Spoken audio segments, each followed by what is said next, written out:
Hi guys, welcome to my channel All Things Venus. As you can see, today's video is on hair. I'll be doing a series where I use one conditioner every time I wash my hair. Before we dive into the video, please give this a like because it's free, and subscribe to my channel for more.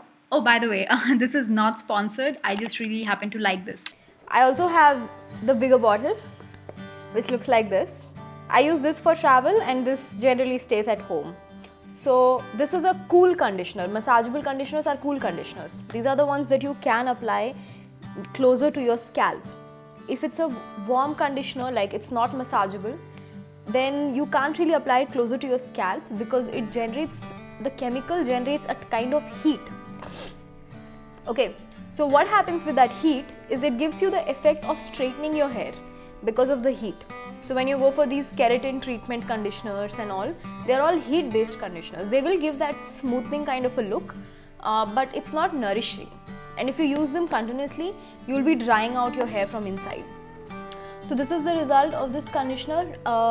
My hair is very voluminous on the days when I just washed it. So the volume that you're seeing is not come from this conditioner. Actually my hair is only this much, and I've put all my hair forward just to show you guys. So it makes the hair kind of very soft. This is not the most nourishing though. There is another one I have, same from Tresemme. That is the most nourishing. This is a good conditioner. It's very softening. As you can see, I place this because it's a cool conditioner. I'm able to place it closer to my scalp because I won't get hair fall that way. Oh, one more thing with conditioners, make sure you wash it all off, okay? Be sure to get every ounce of it out of your hair. So you see this, how it just makes it smooth. This is one conditioner that I can put closer to my scalp.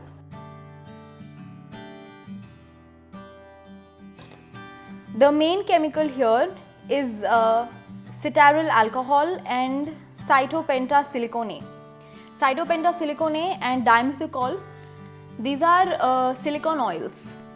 They are nourishing, and cytopentasilicon is something that makes, this is a chemical that you will find in some foundations also, because this chemical helps in spreading whatever is the product, and once you've spread it, it evaporates, it doesn't stay.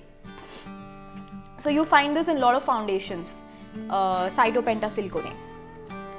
Dimethicol is a dimethicone, which is a silicone variant. It's a silicone oil. Okay.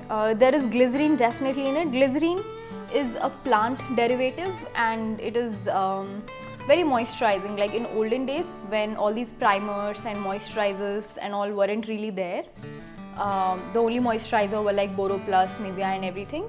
Glycerine is something that was used. Like actresses would sleep in glycerine. They would apply a layer of glycerine. This is something a makeup artist told me. What do you think of this product, guys? I mean, have you guys used it at all? Did you like it? Did you not like it? What is your favorite conditioner? Tell me in the comments and we can have a chat about it.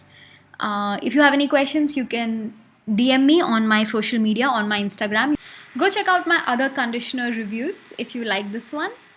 And tell me in the comments below what else would you like to see.